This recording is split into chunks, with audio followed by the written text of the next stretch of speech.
Lo que nos pasó, lo que no evaluamos para que hoy vivamos esta realidad.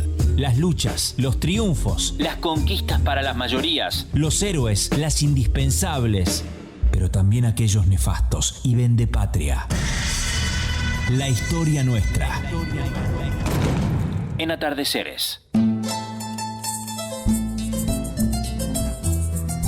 Vamos a hablar de los olvidos de la independencia. ¿Qué no decía en el acta de la independencia? Lo tenemos al profesor Francisco Puncia en vivo. Es la verdad, un gustazo. Ya se lo dijo fuera del aire, lo digo acá, que esté sentado en este estudio. Para mí es un placer venir para acá. Ya hemos hablado de esta fecha en otras oportunidades, sí. en este y en otros espacios. Y así que hoy me debía leer un libro, me lo debía para mí mismo, así que parte de lo que hablaremos acá son ideas que pone en su investigación Marcela Ternavasio, que es una de las mejores historiadoras del siglo XIX que tenemos en Argentina, investigadora del CONICET, que habla de los silencios de la independencia. Porque siempre nosotros tenemos dos fechas icónicas, ¿no? Que es el 25 de mayo, claro, exactamente, y el 9 de julio. Tal cual. Entonces, vamos, nos vestimos, nos disfrazamos, bailamos la chacarera, y queda ahí. ¿Qué pasó? Comemos locro. Claro, comemos locro, sí. Algún puchero también, exacto, ¿por qué no? Entonces, leyendo este artículo de esta investigación de Marcela Ternavasio, me pareció muy interesante lo que plantea. Entonces, el 9 de julio se declaró la independencia. Sí. 1816. En el Congreso de Tucumán, que se reunió. Empezó a reunirse un 24 de marzo y el 9 de julio llegaron a la declaración de la independencia. Hubo una reunión secreta el 6 de julio, en la cual estuvo Belgrano, y el tema era, bueno, ¿qué hacemos? Y sacaron un comunicado. Y el comunicado que decía, somos libres. Así nomás, corto. ¿Pero se lo dijeron al imperio? No, sí, nos declaramos independientes. ¿De quiénes se declaran independientes? Las Provincias Unidas, en Sudamérica. ¿Y quiénes son las Provincias Unidas de Sudamérica? Esta pregunta, ¿quién se las hace? No, claro, yo les pregunto a usted, ¿quiénes son las provincias?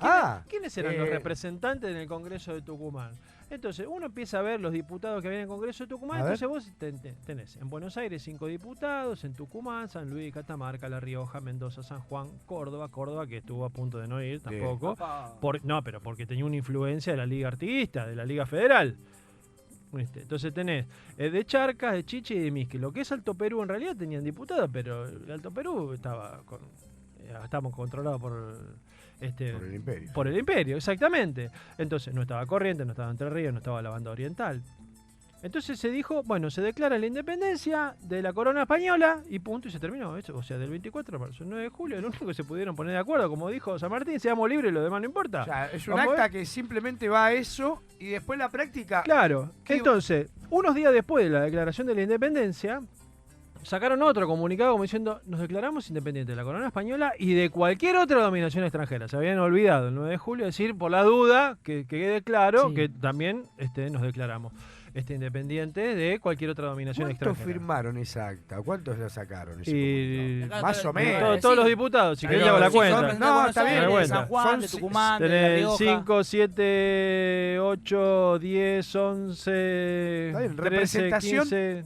de gran parte del territorio. Sí, claro, por supuesto. Sí, pero no es exactamente, porque uno se cree que el virreinato del Río de la Plata después se convirtió en Argentina. Y no. Era muy extenso. Artigas le dijo que... No. Artigas, Paraguay, Alto Perú. Exacto. Claro, yo digo... No.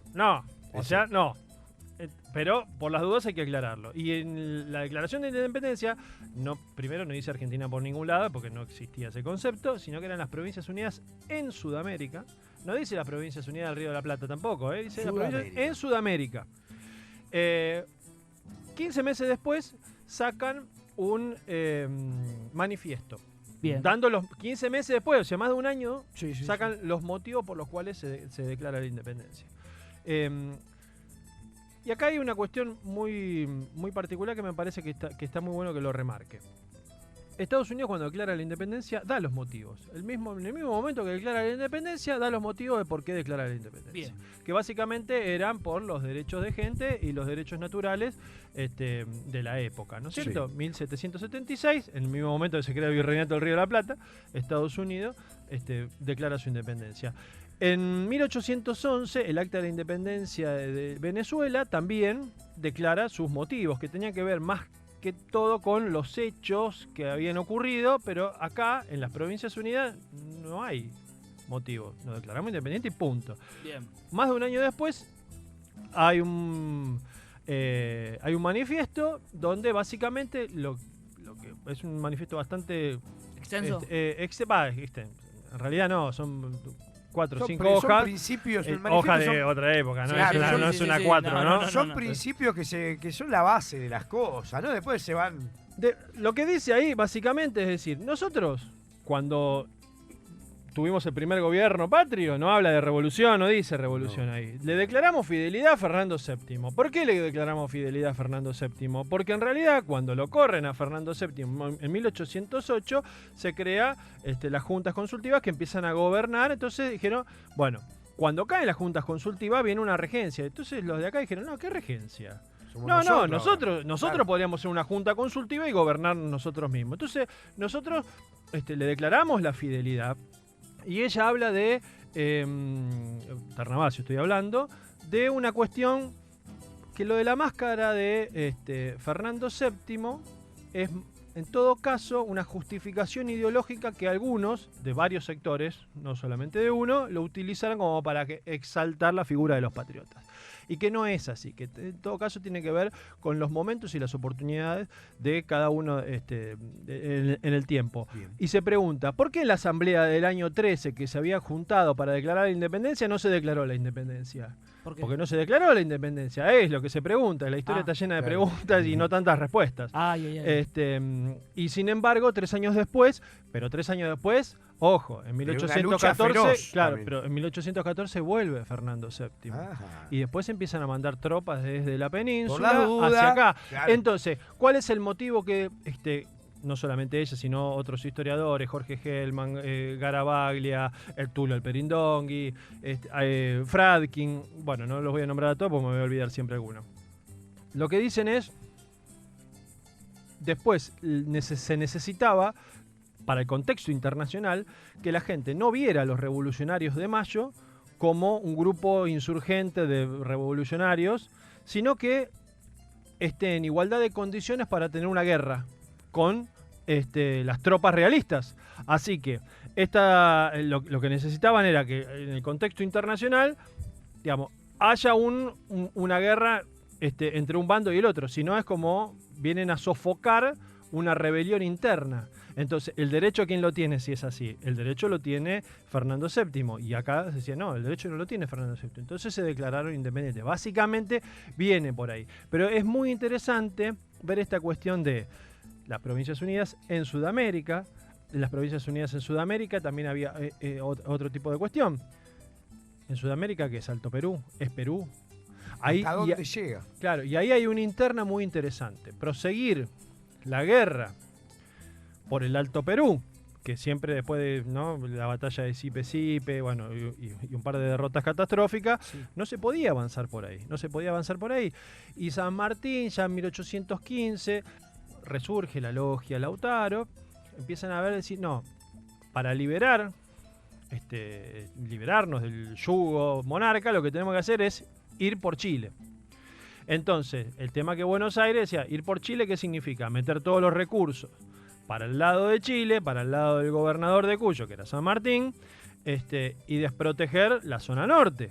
Claro. Entonces, el peso que recayó, y ahí resalto la figura de Güemes, en Güemes, lo que es la región de Salta, Tucumán, Tarija, donde se hicieron casi una guerra de guerrillas, los gauchos de Güemes, que detuvieron mucho los avances realistas, permitiendo que se pudiera finalmente cruzar los Andes, que tampoco fue un camino lleno de flores. No, claro. Porque ¿qué pasó ahí? Cruza los Andes, ganan en la batalla, pero después se rearman los españoles en el sur, pierde en cancha rayada en el lado de Chile, después se vuelve a reorganizar, y entonces lo que San Martín preveía que para principios de 1818 iban a poder atacar Lima desde Chile y yendo por el mar. Eso terminó ocurriendo en 1820, y cuando atacaron tampoco fue un camino, ¿no?, con la alfombra roja, porque fue problemático.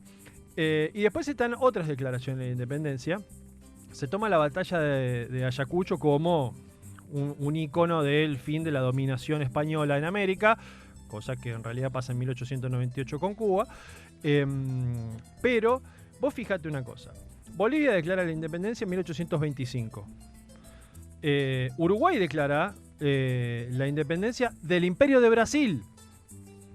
No declara la independencia de España. O sea, por supuesto, declara la independencia del Imperio de Brasil y del Río de la Plata. O sea, nos queremos separar. Sí, pero usted también. No vengan acá, después hablaremos de la batalla de Ituzaingó en otro momento. Entonces, el acta de independencia es un punto de llegada de la revolución para poder proseguir con cierto ordenamiento que cae en 1820 con la batalla de Cepeda. Y que se va a ir decantando en toda nuestra historia también, ¿no? Y después tuvimos una larga guerra civil, diría Turio Alperindongui, donde costó sangre, sudor y lágrimas. Sin duda, la construcción de esta patria. Señoras y señores, fue el profesor Francisco Punzi con Historia Nuestra. Hoy, este próximo fin de semana es 9 de julio. En tránsito.